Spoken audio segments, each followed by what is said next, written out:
Hello friends, मैं निर्मल कुमार गुप्ता आपके लिए लेके आया हूँ quick revision by concept map.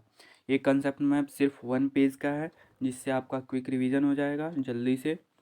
आपका लास्ट मिनट टिप्स है। तो चलिए शुरू करते हैं। आज का पहला चैप्टर है रियल नंबर। तो रियल नंबर क्या होता है?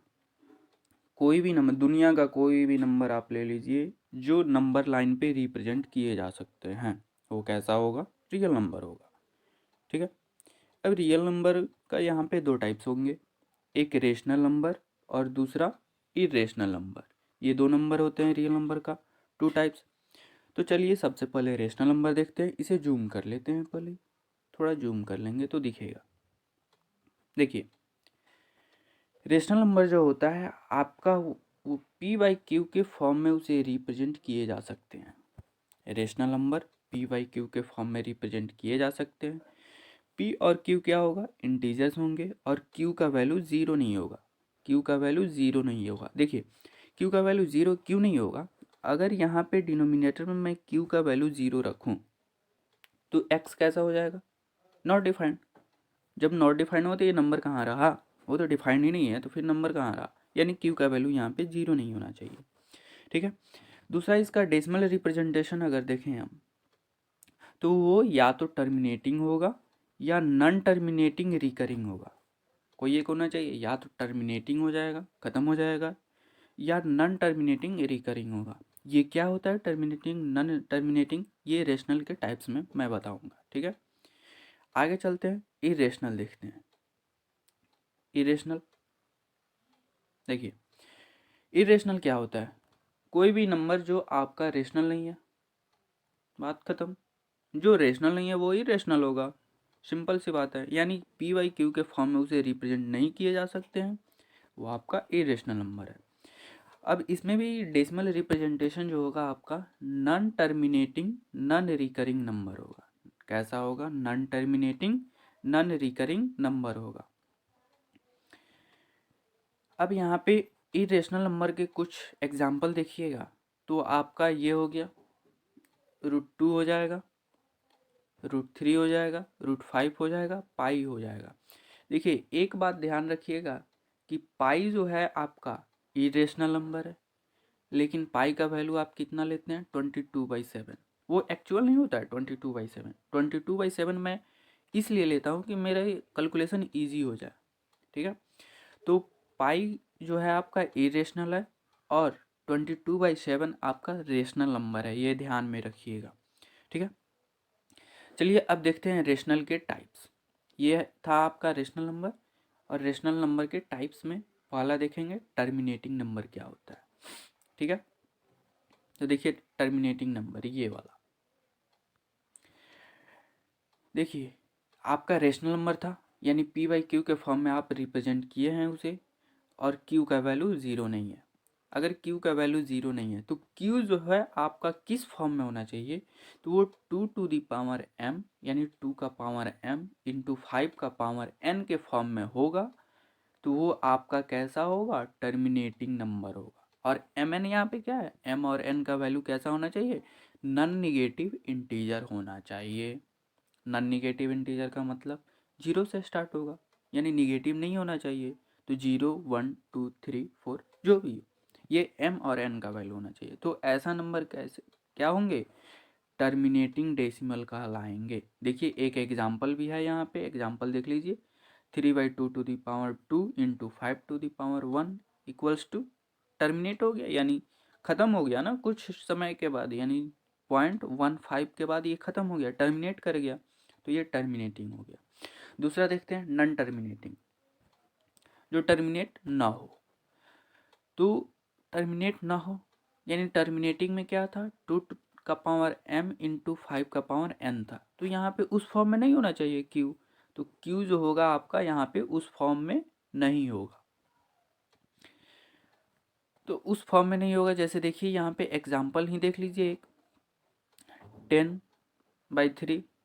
3 जो है आपका उस फॉर्म में नहीं है, तो क्या होगा? 3.33333। आप इन्फिनाइट तक जाते रहिए, कब तक 3 बोलिएगा। तो यानी ये टर्मिनेट नहीं होगा, ख़त्म नहीं हो रहा है। तो ये नॉन टर्मिनेटिंग हो गया। अगला देखते हैं Euclid division lemma. Euclid division lemma जो क्या है, सिंपल आप जो डिवीजन करते हैं, सिंपल जो डिवीजन करते हैं यानी जो डिवाइड करते हैं वही है आपका dividend equals to divisor into quotient plus remainder. Remainder क्या होता है, हमेशा कोशिएंट से ये डिवाइजर से छोटा होता है और जीरो से बड़ा या बराबर होता है। ठीक है, तो सिंपल यही है आपका, कुछ दूसरा नहीं है यूक्लिड डिवीजन लेम्मा। इन्हीं का दिया हुआ एक डिवीजन एल्गोरिथम है जिससे एचसीएफ निकलता है।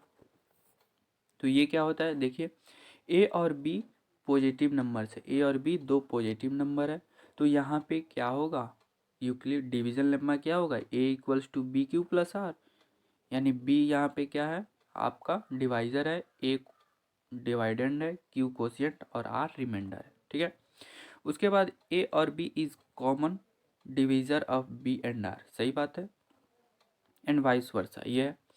ठीक है, तो एचसीएफ निकालने के लिए यहाँ पे क्या करते हैं, 420 एंड 48 का एचसीएफ, तो 420 को सबसे पहले 48 से डिवाइड करते हैं, तो 48 आपका डिवाइजर है, तो 8 टाइम्स में गया प्लस 36 बच गया रिमाइंडर। अब क्या करते हैं, 36 को क्या बनाते हैं, डिवाइजर बनाते हैं, और डिवाइडेंड किसे बनाते हैं, 48 को। सेम वैसे ही फंडा यहाँ पे है, ठीक वैसे ही यहाँ पे 12 से किए तो फाइनली मेरा रिमाइंडर कैसा आया, रिमाइंडर 0 आया, तो ये आपका 12 क्या है, 12 आपका एचसीएफ हो जाएगा।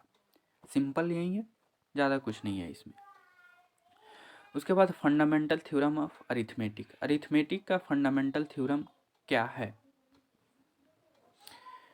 तो देखिए composite number can be expressed और factorise as a factor of prime, यानी कंपोजिट नंबर जो है आपका प्राइम फैक्टर के प्रोडक्ट के रूप में लिख सकते हैं, यानी प्राइम नंबर्स के प्रोडक्ट के फॉर्म में लिख सकते हैं। ठीक है, तो कंपोजिट नंबर क्या होता है, सबसे पहले कंपोजिट नंबर जो होता है आपका ऐसा नंबर जिसका मल्टीपल 2 से ज़्यादा हो, जिसका मल्टीपल 2 से ज़्यादा हो आपका कंपोजिट नंबर है, यानी उसका 3 मल्टीपल हो सकता है, 4 हो सकता है। जैसे कोई नंबर 4 लेते हैं हम, 4 नंबर लिए, ये इसका जो है आपका कंपोजिट नंबर है, ये सिंपल है।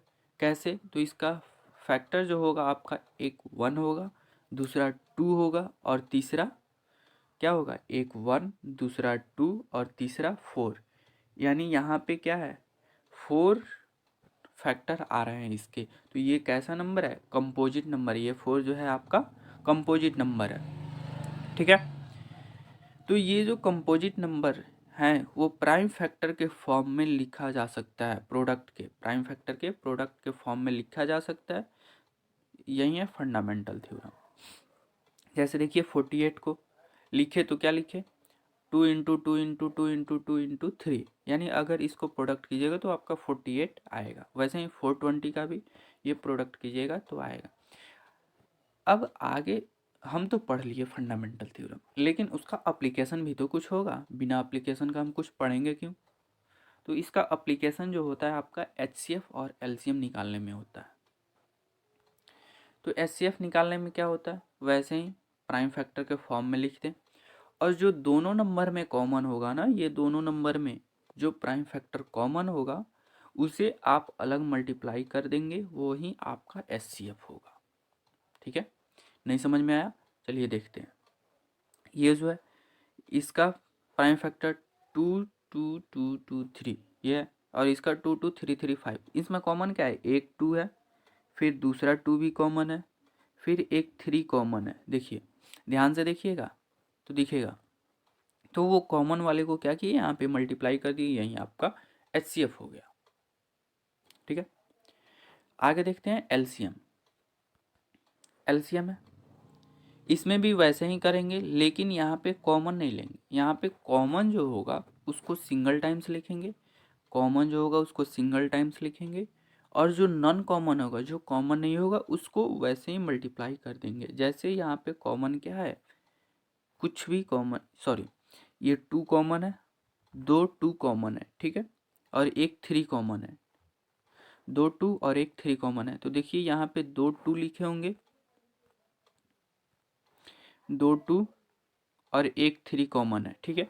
और बचा हुआ ये 2 2 और 5 7, इसमें से बचा हुआ जो है ऊपर वाला में से देखिए यहाँ पे 2 2 बचा हुआ था और यहाँ पे 5 और 7 बचा हुआ था, यानी सबको मल्टीप्लाई करके लिख दिए, तो ये आपका एलसीएम हो गया।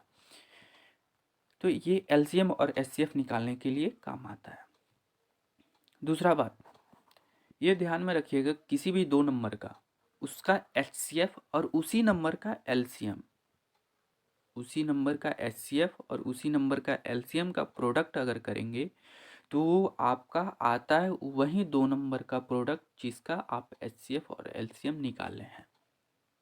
यानी ए और बी जो दो नंबर हैं उनका एचसीएफ एक्स है, एलसीएम वाई है, ठीक है। एचसीएफ एक्स है और एलसीएम वाई है। तो अगर एलसीएम एचसीएफ को मल्टीप्लाई किए तो नंबर क्या था मेरा, ए इंटू बी, यही दो नंबर मेरा मिलेगा, यही दो नंबर होता है, ठीक है। उसके बाद देखिए कुछ और इम्पोर्टेंट पॉइंट्स है, उसे भी देख लेते हैं। देखिए ये let P be a prime number, P एक प्राइम नंबर है and A be a positive integer, और ए एक पॉजिटिव इंटीजर है, ठीक है। इफ पी डिवाइड्स ए, अगर पी जो है ए को डिवाइड कर रहा है, सॉरी ए स्क्वायर को डिवाइड कर रहा है, यानी ए एक पॉजिटिव नंबर है, उस ए स्क्वायर को एक प्राइम नंबर पी डिवाइड कर रहा है, तो सिंपल है कि वो पी जो है आपको ए को भी डिवाइड करेगा, ठीक है। ये रिजल्ट से याद रखिएगा। और ये सेकंड रिजल्ट मैंने अभी बताया, H C F into L C M equals to product of two number, ठीक है। और तीसरा रिजल्ट जो है एल सी एम जो है आपका ऑलवेज डिविजिबल होगा एच सी एफ से।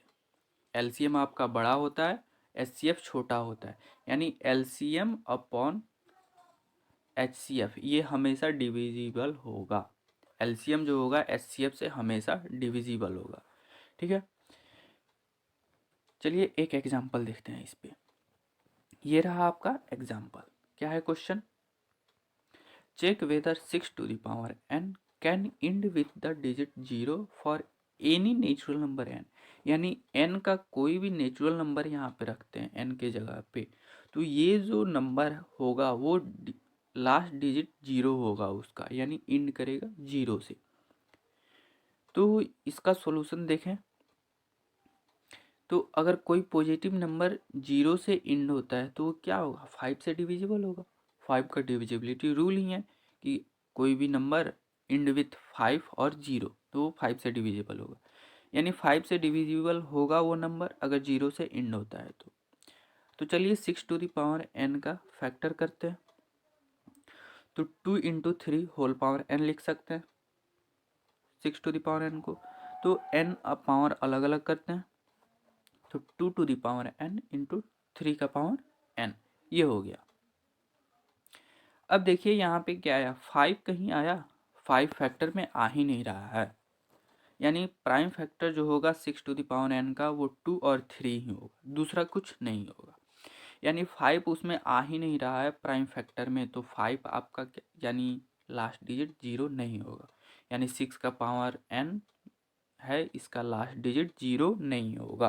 तो यहाँ पे क्या किया था, चेक करने के लिए बोला था, तो मैंने चेक कर लिया, 6 का पावर n जो है उसका लास्ट डिजिट 0 नहीं होगा, चाहे कोई भी आप नेचुरल नंबर रख लें n का वैल्यू, ठीक है। तो ये था आज के क्लास में, रियल नंबर का टोटल कंसेप्ट आपको मिल गया। अब इस कंसेप्ट पे आप कुछ क्वेश्चन सॉल्व कीजिए जिससे कि आपका एग्ज़ाम में ज़्यादा से ज़्यादा मार्क्स आ सके। Thank you.